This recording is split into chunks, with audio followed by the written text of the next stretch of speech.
कहते हैं कि अगर प्यार परवान चढ़ जाए तो फिर वो शादी के बंधन को भी नहीं देखता है।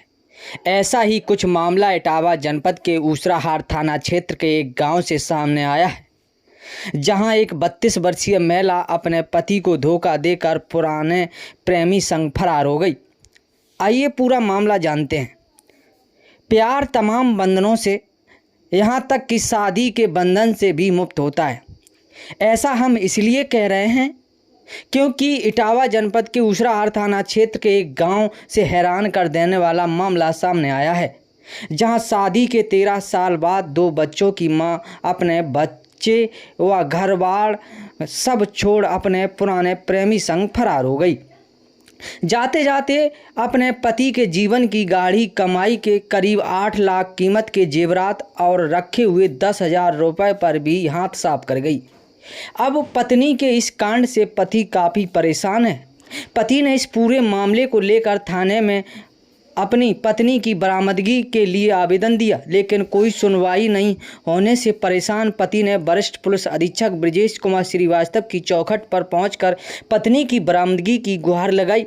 आवेदन प्राप्त होने के बाद पुलिस ने इस मामले में कार्रवाई करते हुए गुमशुदा में अभियोग दर्ज कर लिया है और शादीशुदा महिला की तलाश शुरू कर दी है। देखिए ये खास रिपोर्ट। इटावा के ऊसराहार थाना क्षेत्र के गांव में पहुंचा हूं, जहां पर एक पीड़ित पति जो अपनी पत्नी की जो लापता हो गई उन्हें खोजने के लिए अधिकारियों से गुहार लगा रहे हैं, हमारे साथ मौजूद हैं। जानते हैं क्या और कैसे गई हैं। क्या नाम? हमारा नाम उपदेश है। कहाँ के रहने वाले हैं? ऊसराहार थाना पड़ता है, जिला इटावा है। तो आपकी पत्नी कैसे और कब गई, किसके साथ गई? वो 23 तारीख समय 10:30 बजे उम्मीद लड़का बीना का था, उसके साथ गई हैं। बच्चों से बोल के गई कि हम दवा लेने जा रहे हैं।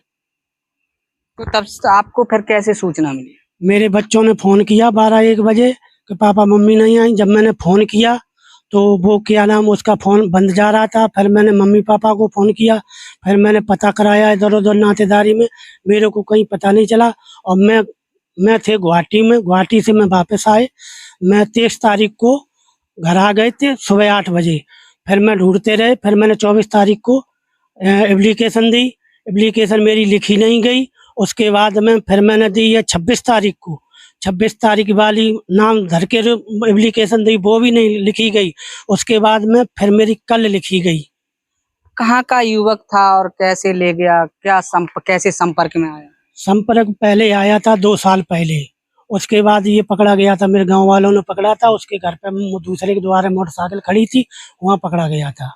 उसके बाद में तब उसको पुलिस द्वारा छुड़वा दिया गया था, माफी मांग के छुड़वा दिया गया था। कोई बात नहीं, 2 साल हो गई। उसके बाद ये पता नहीं कैसे दवा का बहाना करके कैसे ले गया, गुमराह करके ले गया, कैसे ले गया मालूम नहीं। तो कब गई थी और क्या क्या ले गई हैं? हमारे वो क्या नाम हमारे कानन के ब्रजवाला है, कंठी है, पेंडल है और 4 अंगूठी है और सोने की, और पायल वो हाफ पायल है, वो का नाम कन्ननी, और पायलें हैं चांदी की। इतना सामान लेके गई, लगभग होगा 8.5 लाख का, और 10 लाख रुपए, वो 10,000 रुपए नगदाश थे। आपकी कब शादी हुई थी, कितने बच्चे हैं? मेरी शादी को 13 साल हो गई। मेरे 2 बच्चे हैं, एक लड़का एक लड़की। लड़का बड़ो है, बिटिया छोटी है। लड़का 8 साल का है, बिटिया मेरी 5 साल की है। तो जो जिसके साथ गई है तो उससे कैसे रिलेशन था, कोई संबंध थे, कोई आना जाना था, कैसे संबंध? कोई आने जाने का मतलब ही नहीं था, और पता नहीं कैसे हुआ होगा, क्या किया, कोई मतलब ही नहीं, हमें वो जानकारी नहीं है कैसे हुआ। आज आप एसएसपी कार्यालय गए हैं, तो क्या आश्वासन दिया एसएसपी साहब ने? एसएसपी साहब ने कहा कि सख्त सख्त वो ढूंढी जाएगी और तुमको हाथ में दी जाएगी। तो जैसे आप पहले 2 साल से चले, इसके बीच में कोई आपको मोबाइल पे बात करते या कोई वैसे कोई नहीं आपको जानकारी मिली? नहीं, फोन पे कोई जानकारी है नहीं, वही 2 साल से। तो घर पे कोई नहीं था उस समय? उस समय कोई नहीं थे, 2 बच्चे थे बस। बच्चों से कह के गई कि दवा लेने जा रहे ऊसराहार में, अभी आ रहे, और 10-10 रुपए दे के गई। कि अभी आ रहे। फिर इनने 12-1-2 बजे टाइम देखा, फिर इनने मेरे पास फ़ोन किया कि पापा मम्मी नहीं आई। तब मैंने अपने मम्मी पापा को बताई, भाई को बताई, तो भाई ने इधर उधर नातेदारी में फ़ोन ऑन किए, फिर मेरे को बताई। तब मैं वहाँ से चले आए। मैं 23 तारीख को घर आ गए थे। फिर 23 तारीख को हम सुबह आ गए, फिर दिन भर ढूंढी, नहीं प्रकट पड़ी। फिर मैंने पता लगाया, उसके घर मैंने अपना साला भेजा उसके उम्मेद के घर। उसकी मम्मी ने कही है कि 23 तारीख को निकला, ये 10-11 बजे, 5-6 दिन हो गए। तो इसको फिर वहाँ तमाम भीड़ भारी हो गई। फिर जो जैसे तैसे वहाँ से निकला, फिर इसने फ़ोन किया कि जीजा ऐसी ऐसी बात। तो फिर हमने तुम चले आओ। फिर उसने उसने फिर मैंने थाने गए, थाने मैंने कही तो दरोगा जी गए, दरोगा जी ने कुछ कहा नहीं। फिर मैंने बोला, मैं थाने गए तो दरोगा जी ने कही उसका क्या करेगा, उसको रहने दे भाई।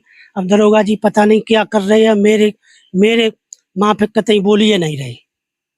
आपकी कोई सुनवाई पुलिस नहीं कर रही, स्थानीय कोई पुलिस? कोई कोई सुनवाई नहीं। हमको सुबह ललकार दिया, तब मैं इटावा गए एसपी के साथ वहाँ बंगले पे, तब मेरी वहाँ सुनवाई भई आज। जो युवक है वो किस गांव का है और कौन कैटेगरी से आता है? वो बीना का रवैया, उम्मेद नाम है, बाप का नाम देसराज है, और बीना का रवैया है। और मालूम नहीं कौन से कैसे आता है, क्या है। क्या जाति है उसकी? उसके पाल है गडरिया आप यादव। तो अब प्रशासन से क्या मांग? हमारी मांग ये है, हमारी पत्नी ढूंढ के दी जाए। ये जो पत्नी थी पुराने आशिक के साथ भाग गई हैं, 2 बच्चों को छोड़कर। उनके पति थे जिन्होंने अपनी बीती बताई हुई।